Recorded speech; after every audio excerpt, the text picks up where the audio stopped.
Mes chers frères et sœurs, paix et grâce vous soit accordée de la part de notre Seigneur Jésus. Une seule chose je nous propose aujourd'hui pour notre méditation.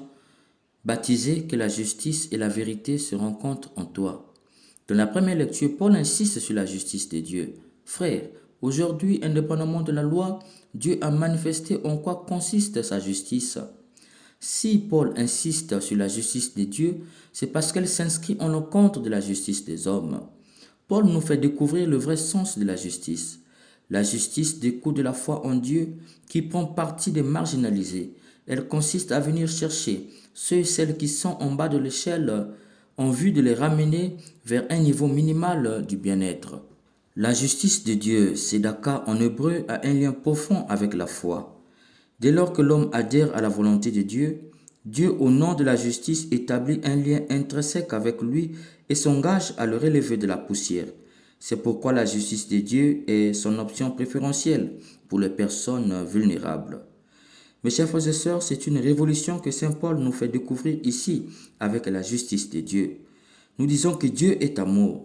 Saint Paul nous dit ce matin que Dieu, avant d'être amour, il est d'abord justice. Si l'amour consiste à donner à l'autre ce qui m'appartient, la justice consiste à donner à l'autre ce qui lui appartient, étant un être humain. Qu'est-ce qui lui appartient? Le respect de sa dignité, l'acceptation qu'il ou elle peut se tromper. Tu ne peux dire que tu aimes l'autre si tu ne le respectes pas, si tu ne respectes pas sa dignité, si tu ne tolères pas que dans certains endroits qu'il puisse se tromper. Dieu nous aime et il veut nous partager sa vie. Mais bien avant de nous partager sa vie, il respecte notre dignité. Il tolère que nous puissions commettre des erreurs, d'où la justice de Dieu est le premier pas vers la charité. Dans l'évangile, Jésus dit la vérité. Quel malheur pour vous parce que vous bâtissez les tombeaux des prophètes alors que vos pères les ont tués. C'est une parole choquante, une accusation ouverte et publique. Jésus dénonce ici la coopération au mal. Il faut comprendre par là que quand le prophète est vivant, par ses vérités, il dérange. Puisqu'il dérange, on fait tout pour le tuer. On commence par mépriser ses paroles, on lui rend la vie impossible et on le tue froidement. Quand il décède, on vient faire de beaux discours et on l'enterre avec les honneurs. Jésus est en train de les accuser ouvertement sur ce fait. Ils sont incapables de dénoncer ce genre d'attitude. Et qu'est-ce qu'ils font? Ils cotisent pour construire de beaux tombeaux. En le faisant, ils maquillent le crime de ces criminels. Voilà une coopération au mal. Incapable de dire vous l'avez tué, construisez vous-même le tombeau et nous refusons de participer et d'applaudir vos discours hypocrites. Et la plus grande preuve de leur coopération au mal, ils voient les pharisiens et les docteurs de la loi qui veulent la mort de Jésus parce que sa vérité les dérange. Mais personne n'est capable de s'opposer pour dire, si vous les touchez, vous allez nous croiser sur votre chemin.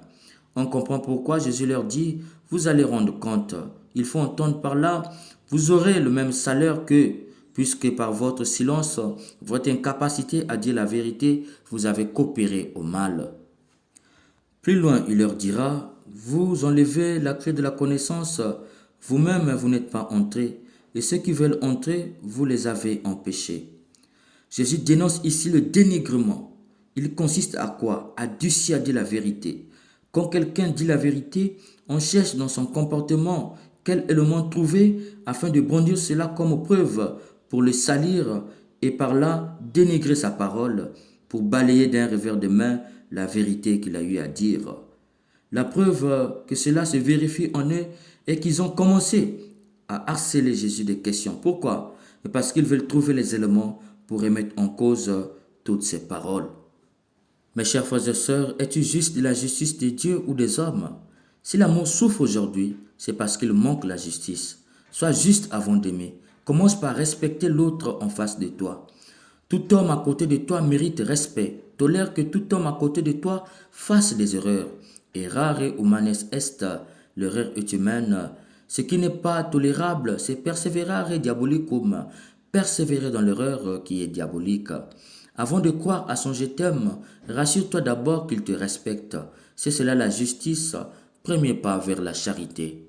Avant de m'aimer, respecte-moi d'abord pour ce que je suis pour moi-même et non pour ce que tu veux que je sois pour toi. C'est cela la justice.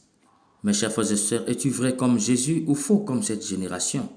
Si tu es vrai comme Jésus, oppose-toi à la fausseté, dénonce l'injustice et le dénigrement. Tu ne peux être chrétien si tu t'étais lorsqu'à côté de toi on fait travailler quelqu'un sans lui accorder le repos et le payer avec un salaire éthique. Lorsqu'à côté de toi on prête un pauvre avec intérêt, lorsqu'on fausse les balances au marché, lorsqu'on donne tort à celui qui a raison et raison à celui qui a tort. Tu ne peux te taire lorsque tu vois à l'hôpital ou à l'école un collègue incompétent. Lorsque tu vois un policier violenter quelqu'un juste pour sa couleur de peau, lorsque tu vois quelqu'un dénigrer l'autre juste parce que sa vérité le dérange, si tu t'étais, tu es membre de cette génération et on te demandera les comptes. Pour ne pas qu'on te demande les comptes, que la justice et la vérité se rencontrent en toi. Si tu as compris, sois juste et sois vrai. Amen.